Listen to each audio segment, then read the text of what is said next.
देश अभी तक कोरोना और मंकी पॉक्स से जूझ ही रहा है कि एक और बीमारी ने दुनिया को अपनी चपेट में लेना शुरू कर दिया है।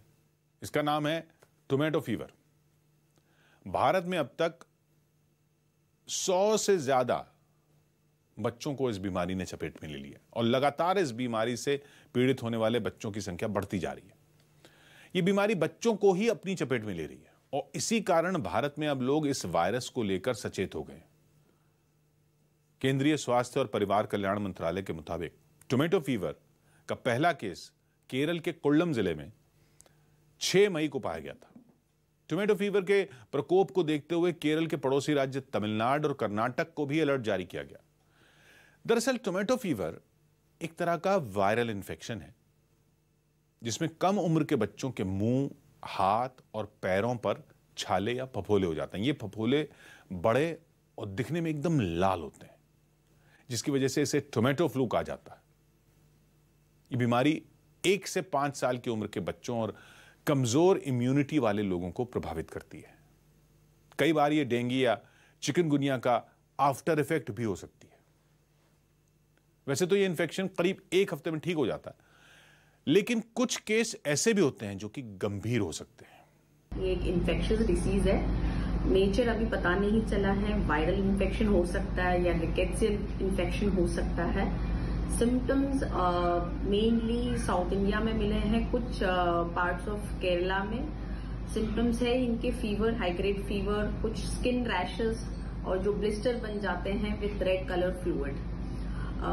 ये कैसे फैल रहा है? नेचर यही होता है कि ज्यादा इनहेलेशन रूट हो सकता है या कंटेजियस रूट हो सकता है कंटामिनेशन की वजह से। रेड रैशेस, लाल रैशेस, छाले, स्किन में जलन, डिहाइड्रेशन, ये सब टोमेटो फीवर के लक्षण हैं। इसके अलावा संक्रमित बच्चों में तेज बुखार, हाथों में दर्द, जोड़ों में सूजन, थकान, पेट में ऐंठन, जी मिचलाना, उल्टी, दस्त, खांसी, छींक आना, हाथों के रंग में बदलाव जैसे लक्षण भी देखने को मिलते हैं। लैंसेट रेस्पिरेटरी जर्नल की रिपोर्ट के मुताबिक केरल में टोमेटो फीवर के सबसे ज्यादा 82 मामले और ओडिशा में 26 मामले सामने आए। इसके अलावा तमिलनाडु और हरियाणा में भी इसके मामले सामने आ रहे हैं। इन सभी बच्चों की उम्र 9 साल से कम है। बच्चों के अंदर गंभीर लक्षण देखने को मिले।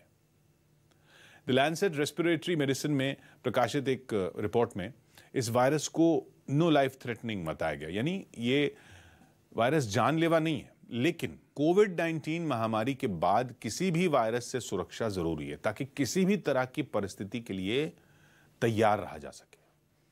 लैंसेट में छपी रिपोर्ट के मुताबिक बच्चों में एक बार जब ये लक्षण दिखाई देते हैं तो dengue, chikungunya, Zika virus, varicella zoster virus के टेस्ट किए जाते हैं, लेकिन इन सब के टेस्ट नेगेटिव आने के बाद इसकी पुष्टि हो जाती है कि मरीज को टोमेटो फीवर हुआ। टोमेटो फीवर फैलने के कई कारण हो सकते हैं, जैसे कि गंदी जगह में रहना, साफ सफाई ना होना, गंदी चीजें छूना।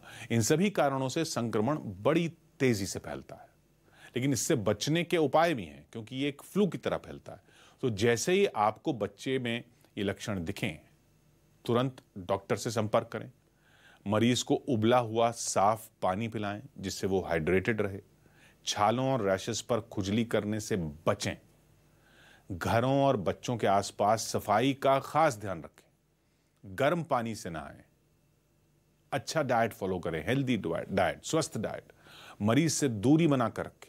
हैंड सैनिटाइजेशन और जिनको कोल्ड कॉफ या कोई भी फ्लू इलनेस है उनसे थोड़ा सा दूर रहें। तो अभी जो आप मास्क पहन रहे हैं, अपने बच्चों को पहना रहे हो, उसको कंटिन्यू करें क्योंकि कुछ इन्फेक्शन इनहेलेशन भी हो सकते हैं। जब तक हमें सोर्स ऑफ इन्फेक्शन या इसका इडियोलॉजी नहीं पता चलता है उस तक ट्रीटमेंट कंजर्वेटिव ही रखेंगे।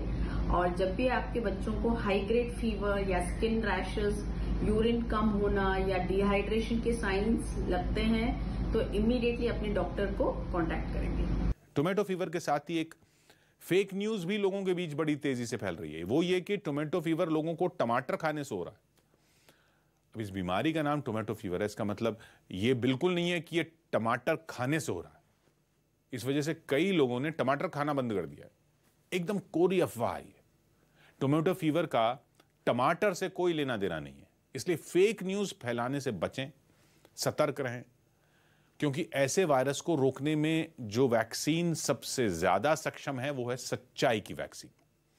जब आप लक्षणों को सही लक्षणों की जानकारी देकर अपनों की और दूसरों की जान बचाने का काम करेंगे, तब इस बीमारी को और इसके साथ की अफवाहों को आसानी से फैलने से रोका जा सकेगा। आज के लिए इतना ही। मिलते हैं अगले एपिसोड में कुछ ऐसी ही और खबरों के साथ। तब तक अपना ख्याल रखिए, स्वस्थ रहिए।